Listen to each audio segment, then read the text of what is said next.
राज्यात दडी मारलेल्या पावसाचं आता 18 जुलैनंतर पुन्हा आगमन होण्याची शक्यता हवामान विभागाने वर्तवलेली आहे।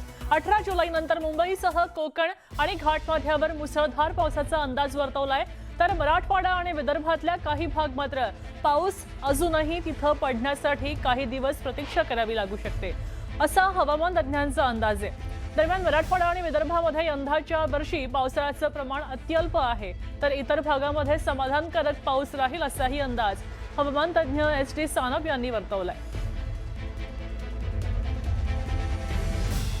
आपण पाहतोय की या ठिकाणी आता एल निनोचा प्रभाव असल्यामुळे मान्सूनची गती मंदावलेली आहे। खरं तर उशिरानं पाऊस पडला आणि त्यानंतर पुन्हा पावसानं दडी मारलेली आहे। शेतकऱ्यांसमोर संभ्रम आहे। पावसासाठी प्रतीक्षा अजून करावी लागते।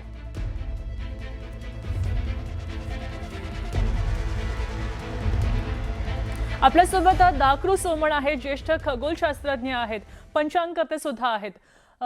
सोमणजी, आपण पाहतोय की पावसानं पुन्हा दडी मारलेली आहे। खरं तर पाऊस उशिरा आला, पाऊस पडेल की नाही संभ्रम होता। पंचांग काय सांगतं, त्याचबरोबर आता पावसाळा या वर्षामध्ये किती पाऊस पडणार आहे, शेतकऱ्यांसाठी तो उपयुक्त असणार आहे का, काय सांगते?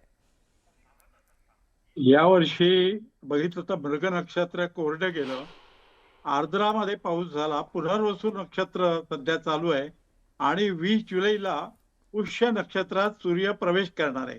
लक्षात घ्या, पंचांगामध्ये जे पावसाचा अंदाज असतो हे केवळ ठोकताळे असतात, म्हणजे त्या ठिकाणी सूर्य आला त्या नक्षत्रात की आपल्याकडे पावसाला सुरुवात होते आणि त्या दृष्टीने वाहनं सांगितली जातात। आपल्याकडे आता सध्या पुनर्वसू नक्षत्र चालू आहे, 20 जुलैला पुष्य नक्षत्रात सूर्य प्रवेश करणार आहे, उंदीर वाहन आहे त्याचं। असळकाचा पाऊस आश्लेषा नक्षत्रातला तो 3 ऑगस्टला। ऑगस्ट महिन्यात या वर्षी पाऊस जास्त पडण्याची शक्यता आहे असं पंचांगकर्त्यांनी ठोकताळ्यानुसार सांगितलेलं आहे।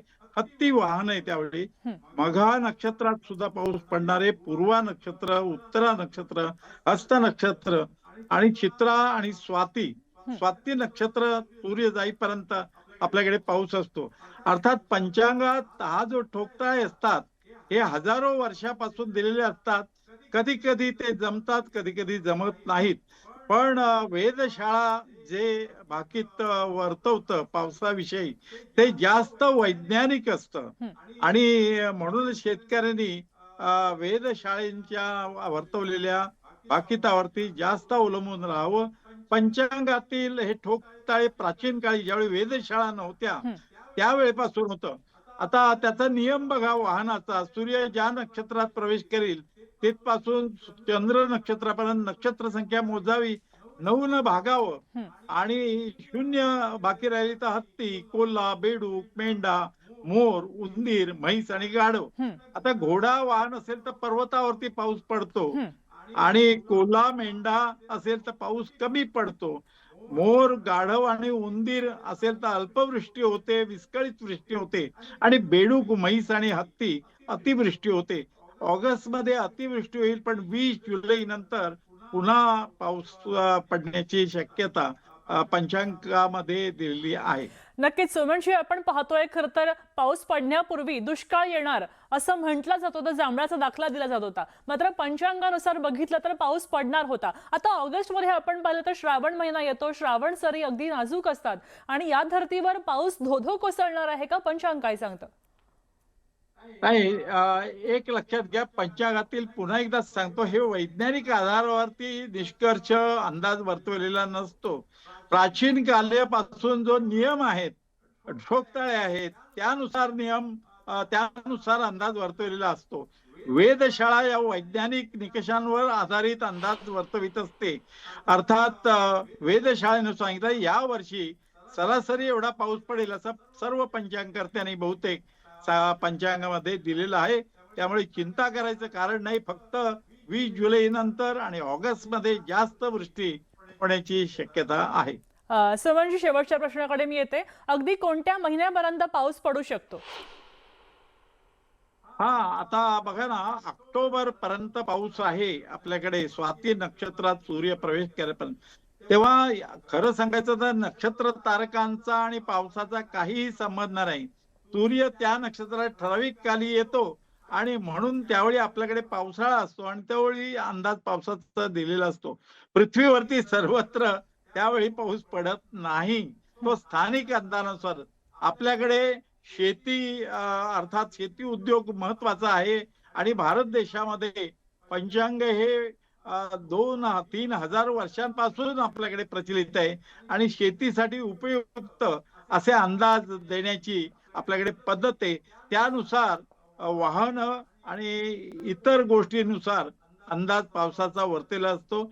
अर्थात पंचांगातील ठोकताळ्यांना वैज्ञानिक आधार नसतो, हे मी पुन्हा एकदा स्पष्ट करतो. जी. वेधशाळा ज्या वर्तवतात पार्जन्याचं भाकीत पावसाचं, ते सॅटेलाइट आधुनिक काळामध्ये उपग्रहाद्वारे जी ढगांची छायाचित्रे मिळतात, हवामानाचे अंदाज मिळतात आणि त्यानुसार वेधशाळा भाकीत पावसाविषयी वर्तवित असतात. अर्थात सरासरी एवढा पाऊस असेल असं सुद्धा वेधशाळेने सांगितलेलं आहे. तसंच पंचांगकर्त्यांनी सुद्धा पंचांगामध्ये सरासरी एवढा पाऊस पडेल असं सांगितलेलं आहे. 20 जुलै नंतर पुन्हा पावसाला सुरुवात होईल आणि ऑगस्ट मध्ये जास्त पाऊस पडेल. म्हणजे अगदी कुतूहल म्हणून मी विचारते आहे. खरं तर पंचांग आपण बघतो आणि अनेक वर्षापूर्वी हे लिहून ठेवलेलं असतं. मात्र प्रत्येक वर्षी पावसाची पडण्याची क्षमता आणि वातावरण वेगवेगळं असतं. मग पंचांगामध्ये कोणतं वाहन असणार आहे हे नेमकं कसं ठरवलं जातं? चांगला प्रश्न विचारलाय. प्रथम मी एक स्पष्ट करतो की पर्यावरणाकडे लक्ष द्यायला पाहिजे आणि त्या दृष्टीने वृक्षतोड करता कामा नये. तुम्ही जर बघितलं गेल्या साधारण 10 वर्षामध्ये पाऊस हा उशिरा पडतोय. म्हणजे पूर्वी कृत्तिका नक्षत्रात सूर्य असताना पाऊस पडायचा, त्यानंतर रोहिणी नक्षत्रात आल्यानंतर पाऊस पडत असे. मृग नक्षत्रात यावर्षी सुद्धा पाऊस पडलेला नाही, आर्द्रापासून सुरू झालेला आहे. तेव्हा पर्यावरणाकडे लक्ष द्यायला पाहिजे आणि विशेषतः वृक्षतोड होणार नाही, पर्यावरण पूरक आपण करायला पाहिजे. आणि वाहनं जी ठरवतात ते मी तुम्हाला सांगितलं, सूर्य ज्या नक्षत्रात प्रवेश करेल तिथपासून चंद्र नक्षत्रापर्यंत संख्या मोजली जाते आणि त्याला 9 भागायचं आणि 0 बाकी राहिली तर हत्ती, 1 बाकी राहिली तर घोडा, 2 बाकी राहिली तर कोल्हा, 3 बाकी राहिली तर बेडूक, 4 बाकी राहिली तर मेंढा, 5 बाकी राहिली तर मोर, 6 राहिली तर उंदीर, 7 राहिली तर म्हैस आणि 8 गाढव. अशी वाहनांवरून अंदाज वर्तवण्याची पद्धत आहे. तरी पुन्हा एकदा मी स्पष्ट करतो, याला वैज्ञानिक आधार नाही. नक्कीच हे हे तुमचं केवळ ठोकताळेत. ज्यावेळी वेधशाळा नव्हत्या त्यावेळी शेतकरी हा केवळ आणि केवळ बरोबर. पंचांगातील पर्जन्य अंदाजावरती अवलंबून असे. तर त्यामुळे आता वेधशाळा अद्ययावत आहेत आणि महत्वाची गोष्ट म्हणजे भारतातील प्रत्येक जिल्ह्यामध्ये कसा पाऊस पडेल हे वेधशाळांचं स्पष्टीकरण असतं. पंचांगामध्ये केवळ पाऊस पडेल आणि कधी पडेल, नाही पडणार याचे ठोकताळ्यानुसार सांगितलं असतं. तर त्याला वैज्ञानिक आधार नसतो. केवळ प्राचीन काळी विज्ञान प्रगत नव्हतं, त्यावेळी वेधशाळा नव्हत्या, त्यावेळी कृत्रिम उपग्रह नव्हते, त्यावेळी वादळे येणार हे कळत सुद्धा नव्हतं, आल्यानंतर कळायचं. त्यावेळी पंचांगाच्या अंदाजावरती अवलंबून राहणं बरोबर होतं. परंतु आता शेतकऱ्यांनी वेधशाळांचा जे अंदाज असतात त्याप्रमाणे आपला शेतीचा कार्यक्रम ठेवायला पाहिजे असं मला वाटतं. म्हणजे आपण पाहतोय गुरुजी की तुम्ही पर्यावरणाचा विषय काढला. आता विकास करायचा म्हटल्यावर वृक्षतोड आलीच. मात्र पुढच्या 10 वर्षामध्ये पंचांगानुसार पावसाचे काय ठोकताळे सांगता येत आहेत? अर्थात मी पुन्हा एकदा सांगतो, आपण निसर्गाचं रक्षण केलं ना तरच निसर्ग आपलं रक्षण करणार आहे. अंदाज हे अंदाज असतात. खरं सांगायचं तर आपण प्रदूषण करायला नको, तसंच पर्यावरणाकडे लक्ष द्यायला पाहिजे. सध्याच्या काळात आपण बघितलं तर एक वृक्ष वाढवायचा तर किती दिवस लागतात आणि एवढी वृक्षतोड आपण करतो आणि पुन्हा दोष देतो निसर्गाला. म्हणजे निसर्गाची आपण काळजी करत नाही आणि तर निसर्ग आपली काळजी कशी करणार? नक्कीच. तेव्हा आधुनिक तंत्रज्ञाने केवळ अंदाज येईल, पण पाऊस पडणं किंवा न पडणं हे आपण निसर्गाशी नातं घट्ट टिकवलं तरच होणार आहे. तेव्हा पर्यावरणाकडे लक्ष द्यायला पाहिजे. वृक्षतोड होता कामा नये. डोंगर, नद्या यांचं संवर्धन करायला पाहिजे, त्यांना जपलं पाहिजे. एका वाक्यात सांगायचं तर निसर्गाला आपण जपलं तरच निसर्ग मानव जातीला जपणार जपणार आहे. आहे. गुरुजी, आपण पाहतो गेल्या वर्षी खरं तर मराठवाड्यामध्ये अतिवृष्टी झाली. न भूतो न भविष्यती अशी ती वृष्टी होती. आता याबद्दल पंचांगामध्ये काही लिहिलेलं होतं का? इथं कोणतं वाहन त्याचं सांगितलं गेलं होतं का? अगदी कुतूहलापोटी विचारते.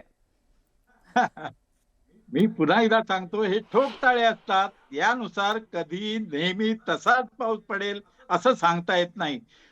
वेधशाळा ज्या अंदाज वर्तवतात ते विज्ञानावर आधारित असतात, तेव्हा ते जास्त महत्वाचे आहेत. शेतकऱ्यांनी वेधशाळांकडे वर्तवलेल्या अंदाजाकडे लक्ष द्यायला पाहिजे आणि सरकारला माझी विनंती आहे, वेधशाळांची संख्या वाढायला पाहिजे आणि तसंच सॅटेलाइटचा उपयोग करून यावेळी शास्त्रज्ञ गोवारीकर होते, त्यांनी अंदाज एक ठोकताळे बसवलेले होते विज्ञानाधारित. तर विज्ञाननिष्ठ होते ते आणि त्यांनी ठोकताळे 16 निकषांवर बसवलेले होते पावसाविषयी. एल निनोचं आपण बघितलं तर तशावरती आपण जपलं पाहिजे पर्यावरणाला. आणि पर्यावरणाला आपण जपलं, निसर्गाला आपण जपलं तरच निसर्ग मानव जातीची काळजी करणार आहे. एक गोष्ट मात्र लक्षात ठेवा, पावसाचं प्रमाण, पावसाचा कालावधी हा पुढे पुढे जातोय.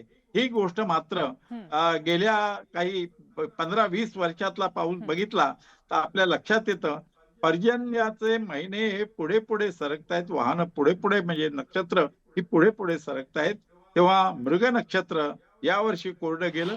आपण पर्यावरणाकडे लक्ष द्यायला पाहिजे नक्की. आणि वैज्ञानिक आधारावरती वेधशाळा ज्या पावसाविषयी अंदाज व्यक्त करतात त्यावर जपलं पाहिजे. पंचांगातील हे ठोकताळे असतात, त्याचं मार्गदर्शन घ्यायला हरकत नाही, नक्कीच. परंतु त्यावरती जास्त अवलंबून राहू नये असं मला वाटतं. धन्यवाद गुरुजी सविस्तर माहितीसाठी आणि तुमच्या अमूल्य ज्ञानासाठी.